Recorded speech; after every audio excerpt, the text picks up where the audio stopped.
What is it about having a great mealtime together that's relaxing and enjoyable? Really just a cool time to just like reframe life. We go around the table and we talk about what was the best part of your day. If we were home, we sat around the table and had a meal together. It gets super cheesy sometimes, and like, tell me one thing you love about your brother. I had the same 3 meals, like just over and over and over. We try to make it where we don't talk about work at all. Who was the best behaved of the kids? Oh, me. Jesus, the night before he died, he sat down and had a meal with his disciples. There is something about being able to just sit down and have a meal with somebody that is just disarming. I've been in several groups, and I've seen both sides. Your group actually becomes your family. It's a commitment really from everybody that's just like, if we're going to be a part of this group, we're going to be in each other's lives.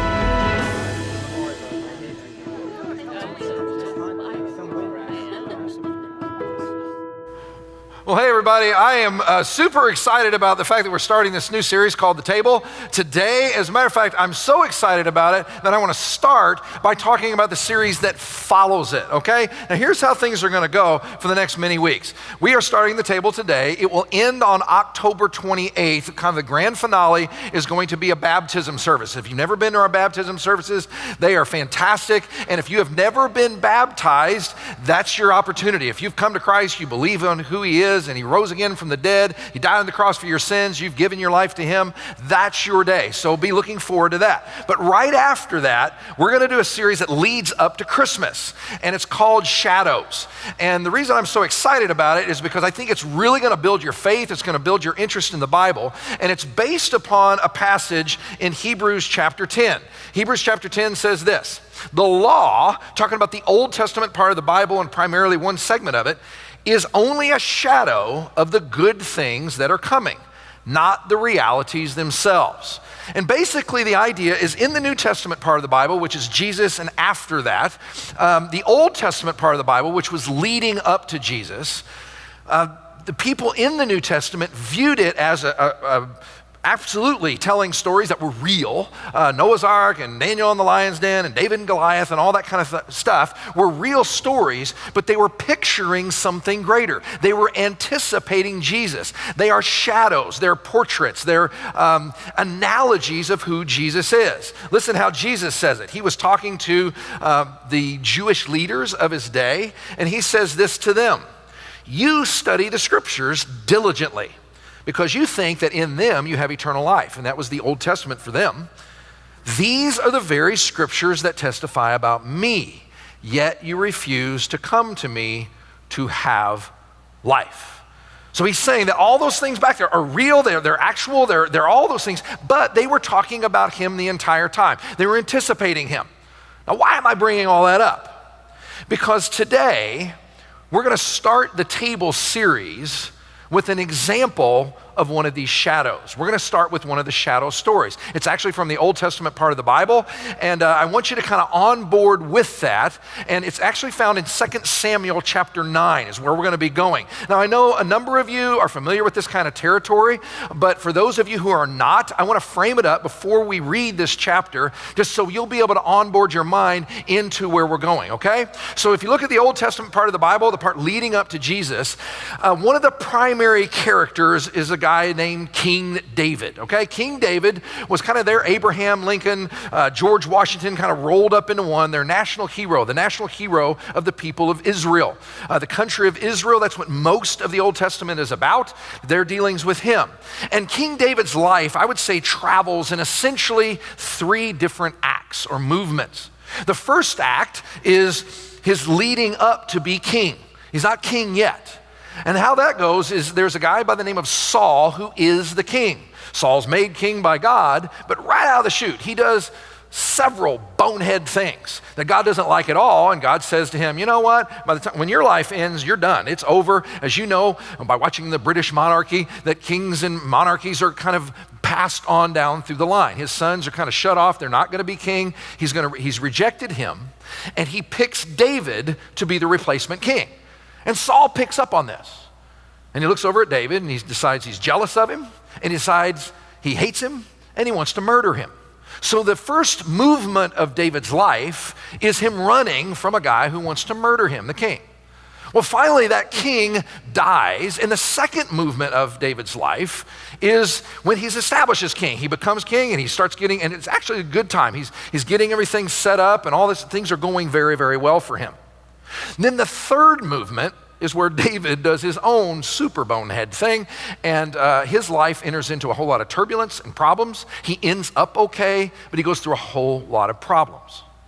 Now, the twist in the story of that first act that you need to know to get ready for the chapter we're about to read is that Saul, the king, is out to murder David, but David's best friend was Saul's son, the guy that should have been king if things had gone right. Okay, his name is Jonathan. And Jonathan and David become such close friends that they do what they did in the ancient world many times. If you became super good friends with somebody, you made formal vows, formal covenants with your friend. And they decided to promise themselves not only to one another in a sense as friends, but also to their families. Listen to what it says in 1 Samuel. It kind of records what they said to one another. This is Jonathan speaking to David. But show me unfailing kindness like the Lord's kindness as long as I live, so that I may not be killed. And watch this sentence. And do not ever cut off your kindness from my family. In other words, generations to come, please stay kind to them. Not even when the Lord has cut off every one of David's enemies from the face of the earth. So Jonathan made a covenant with the house of David, saying, may the Lord call David's enemies to account. Now, with all that background in mind, and just kind of remembering that cast of characters, we're going to go into a story again that for centuries has been thought of as a shadow, as a portrait. It's a real story, but it's a shadow and a portrait of what Jesus has done for you and I. And I think it will boost your faith, I think it will encourage your heart, and I think it will help us understand a lot more about what the church is all about. Listen how it begins. David asked, during that second act, everything's fine now, he's king. David asked, is there anyone still left in the house of Saul to whom I can show kindness for Jonathan's sake? Now, there was a servant of Saul's household named Ziba. They summoned him to appear before David, and the king said to him, are you Ziba? At your service, he replied. The king asked, is there no one still alive from the house of Saul to whom I can show God's kindness because of that covenant that was made? Ziba answered the king, there is still a son of Jonathan. He is lame in both feet. Watch that phrase. Where is he? The king asked. Ziba answered, he's at the house of Machir, son of Ammiel, in Lo-debar. So King David had him brought from Lo-debar and the house of Machir, son of Ammiel. When Mephibosheth, and that's his name, we're introduced to him. That's what we're going to have a pronunciation guide up on the screens with the little ball, Mephibosheth. Okay, just remember that, Mephibosheth. When Mephibosheth, son of Jonathan, the son of Saul, came to David, he bowed down to pay him honor. David said, Mephibosheth, at your service, he replied. Okay, stop right there. Now what's going on here? I want you to watch this because you have the setup where David says, I'm going to find somebody. Is there anybody out there? And he reports, he finds out that there is a son of Jonathan still living, but it notes editorially that he was lame in both feet. Now what you need to know is that there's an editorial comment before this in a few chapters before, where listen what it says. Here's what happened. Jonathan, son of Saul, had a son who was lame in both feet. It keeps saying that about him. He was 5 years old when the news about Saul and Jonathan came from Jezreel, meaning that Saul and Jonathan, they were both killed in battle, the king and his son. His nurse picked him up and fled. But as she hurried to leave, he fell and became disabled. His name was Mephibosheth. So get the picture here. Back when he was 5 years old, and here's what you have to understand. Back in those days, it was expected and accepted practice that if one guy overthrew another guy to become king, what's the first order of business?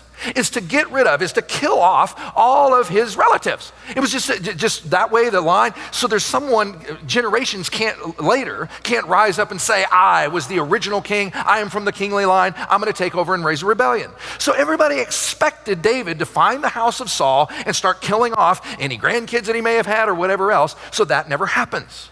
And so that's why the nurse, she knows that. She hears that Saul and Jonathan both are dead. What's the first thing she does? She grabs little Mephibosheth, and he's 5 years old, and she takes off running. Bless her heart. She's going to hide. She's going to find a cave somewhere. She apparently fell down some steps or something like that. This poor little kid comes down on both legs somehow, and I think probably breaks both legs. Now, you would think, well, would that cripple him for the rest of his life? Well, yeah, probably in the ancient world. It's not like she could take him to deaconess, and go into the emergency room and have him mended back up and set right. They were hiding, and so he would have probably had 2 broken legs that weren't ever set right, and he never was able to walk on them again. Now, the reason that's so important to note is that I want you to place yourself in the life and in the mind, as much as you can, of Mephibosheth. Because that would certainly be your earliest memory. 5 years old, you can probably remember things from when you were 5 years old. His earliest memory and his life-defining moment, right? I mean, especially in those days, they wouldn't have had handicap access everywhere he went. This would have been a place where if you were lame in both feet in a primary agrarian culture, you were pretty much reduced to being a beggar. And actually, archaeologists have uncovered this place where he was. He had a benefactor, apparently, this guy he was living with. But Lo-Debar, they said, was a very under-resourced, poverty-stricken area where most likely people who were in the same boat just kind of went. Interestingly, its name means place of silence. Place where everybody's, so he's quarantined away from there. And through his life, his earliest memory is, number one, David is out to murder me. And I'm crippled and I can't get away and I can't do anything about it. He spent his entire life in hiding. Can you imagine what that would be like? Now we know from later on in the story that we're reading takes place about 15 years later because now Mephibosheth has a son himself. So he's old enough to have a kid. He's probably around 20 years old. And he's spent, without a doubt, his entire life looking at his own disability and being in hiding. Probably every single day. He has to just live off other people's giving to him. And you think about it, every time there was a group of people came over the hill, he was just bound up inside. Every single time. Is that one of David's delegations? They're looking for him. The current king is looking for you. It's just a matter of time. He's going to come and he's going to find you and he is going to kill you. Imagine living that way. I mean, you're talking darkness. You're talking just, and then finally, the day comes. And there's a delegation from the palace. David's men have shown up. And what goes through his head? I'm done, I'm dead. Now, I don't know, but David may have said to those men, hey, when you show up, I know he's gonna be freaked out. I know he's gonna be kind of scared, set him at ease. But from the next sentence, I don't think they did. They just came, David said, you Mephibosheth? Yes, I am. Okay, we're called to go to the king. It was about 70 miles away. It would have been about a 2-day journey for his group, and he would have had 2 days to stir over that. This is it, this is it, this is it. The day has finally come. And then look what happens. He shows up before David. David says, Mephibosheth. And what's the first thing out of David's mouth? Don't be afraid. Don't be afraid. And I can guarantee why he said that, because I can see the guy. He's just white as a sheet. His hands are probably shaking. He's thinking, a sword's going to come down on my neck. David said to him, for I will surely show you kindness for the sake of your father Jonathan. I will restore to you all the land that belonged to your grandfather Saul, and you will always eat at my table. Mephibosheth bowed down. Now watch him. You get a lot of insight into his psychology here. He bowed down and he said, what is your servant that you should notice? A dead dog like me. I've been hiding my entire life. I can't help myself.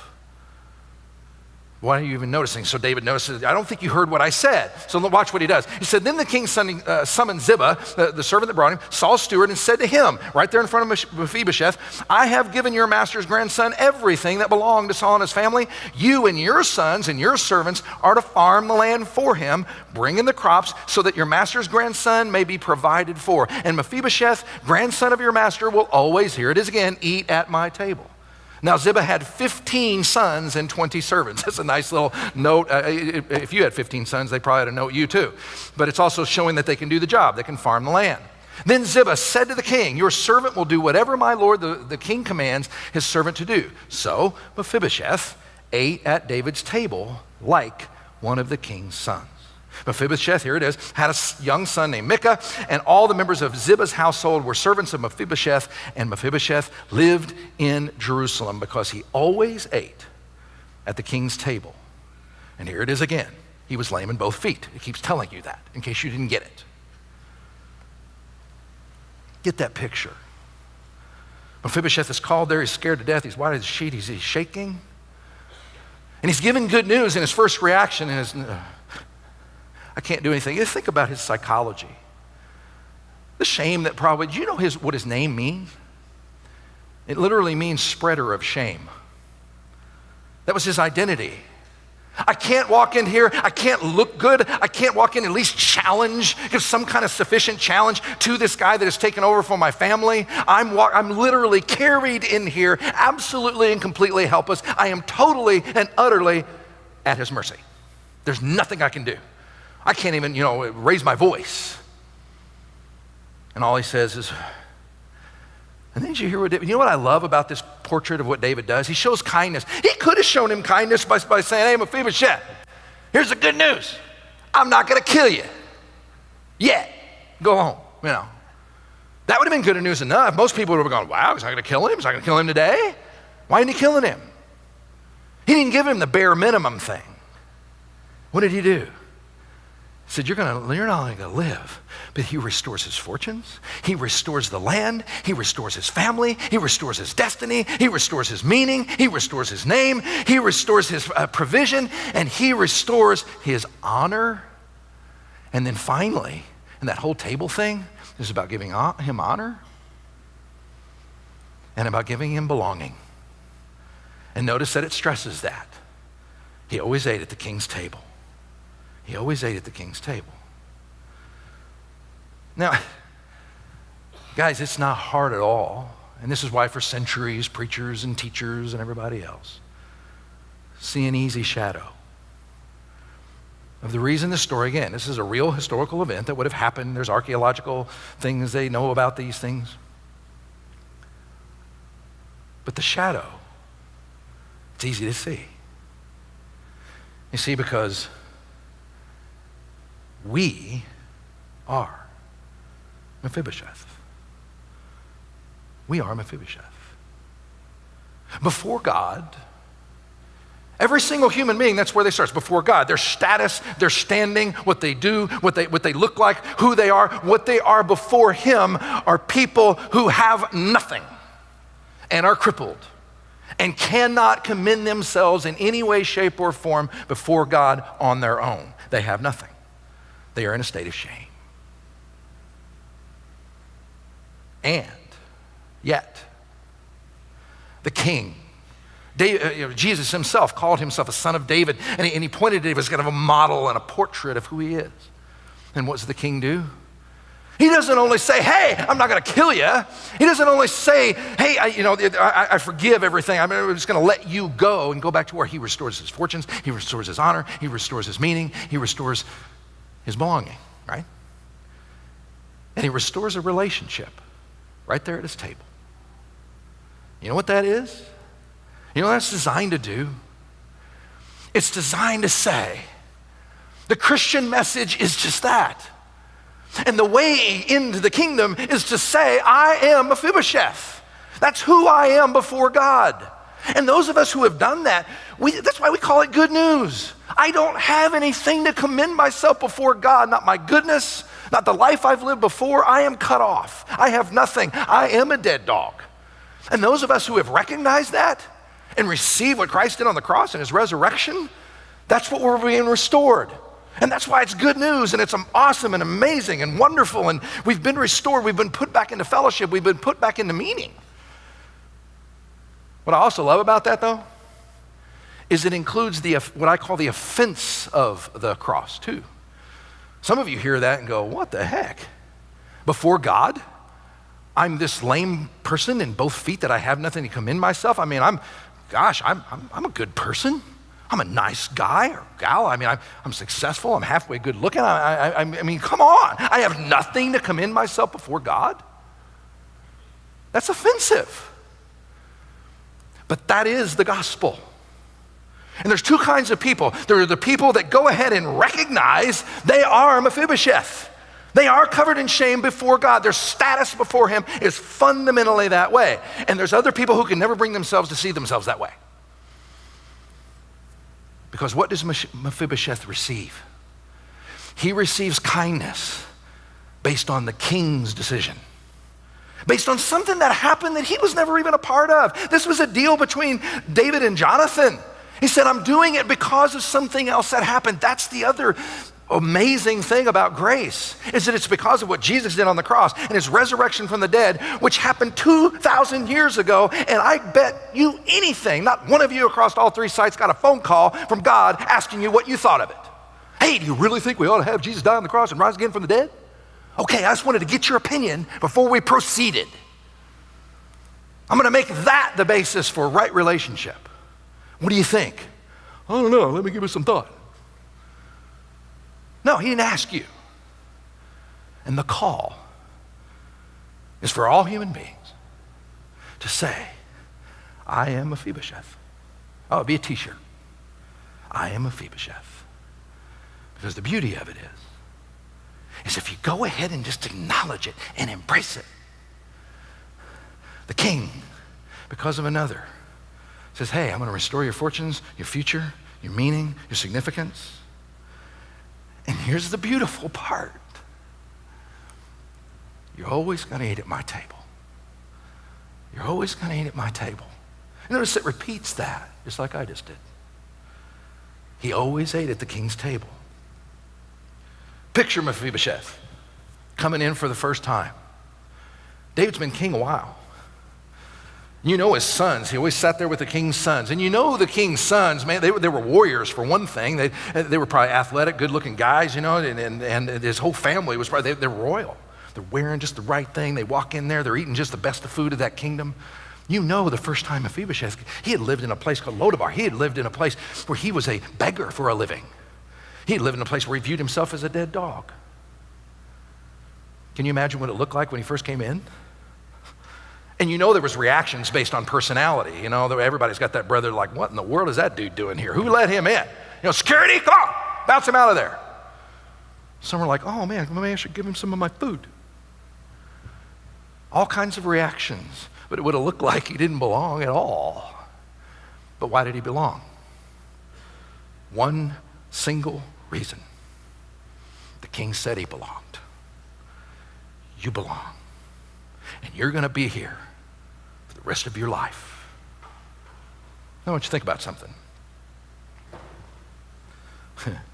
Today, we're doing a connection event, is what we call it. We've done these a number of times, and the idea is we're going to let the service out a little early, and we're going to ask all of us across all three campuses, you to go out in the lobbies, and we've got opportunities for you to get involved in growth groups.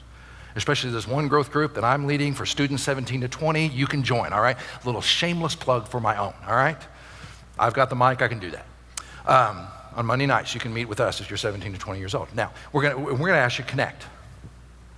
Now, here's the big question. What on earth does that story have to do with this today? I want you to think about something. We're talking about, during the Table series, God's real idea for the local church. You see, the local church is a beautiful thing. It's designed to be this wondrous, amazing thing in the Bible, but a lot of us, me included, have gone through hurts because of it, disillusionments because we've been let down by people and leaders and everything else. Bless their hearts, the Catholics right now are struggling deeply with that kind of thing. The Catholic Church is really going through a lot of upheaval right now. But many of us have been through upheaval in our own backgrounds, whether it's Baptist or Pentecostal or whatever. We've read the papers, we've seen the news, we've been disillusioned. But the idea of the local church is a beautiful, beautiful thing. And what we're out to do during the table is to rediscover that and to live it in our lives. Because you know what it's supposed to be? It's supposed to be a group of people that say, I am Mephibosheth. What does that mean? Again, put yourself in his place. What do you think that when he finally got out of his dead dog thinking, when it finally dawned on him what was really going on and he was having that first meal at the king's table, can you imagine what that would have felt like? And he got his land back and he became a somebody? What would that have done to him? Would it have made him proud? No way. I guarantee you, I can't, the Bible doesn't say this, but I can say human psychology says he would have been probably the dude that was always just had tears running down his face all the time. just humbled and grateful. Grateful that I was stuck, I was a dead dog, I wasn't going anywhere. And the king said, you're restored and you're gonna sit at my table. That's it. And he would have been you would have walked up to that guy and he would have been probably the most gracious, humble person you've ever met in your life. And if we're all Mephibosheths, you know what the local church is supposed to be? It's supposed to be a table filled with Mephibosheths. Humble, grateful people who are just hanging out with the king. And on the connection day, we want you to experience that in tangible ways in groups. Because that's what it's supposed to be. If we're doing the local church thing right, it's fueled and founded on the beauty and the wonder of the grace of God, because that's what grace is. Jesus is known for giving an ethic. His ethic was what? Do unto others as you would have them do to you. He said that in the Gospels, he sealed that down. Now what's interesting about that is after Jesus' life, his resurrection and everything, the New Testament does repeat that, but not very much. It doesn't talk about it very much. You know what it talks more about? That the even more foundational ethic of the Christian church is really supposed to be? It's certainly do unto others as you would have them do to you, but it goes deeper than that. The theme and the thread of the ethic of the New Testament is this: do to others as God has done for you in Christ. Do to others as God has done for you in Christ. It'll say things like we love because he first loved us. Forgive others as you have been forgiven. In other words, the people that are the most in tune with knowing they're Mephibosheth, knowing that they don't have a place at the king's table because they walked in and they're awesome and they're cool and everything else, but they came in lame in both feet. And they're there because of the word of the king. And they're there because of things that happened but quite apart from them. Walk around with humility and grace and softness in their hearts, and then they just look across the table and they see someone who belongs because they're Mephibosheth, not because they're cool or they're awesome or they're good looking or any of that kind of thing. That's what's supposed to be happening. And really in the end, all we want is for everybody to experience that in real and tangible ways.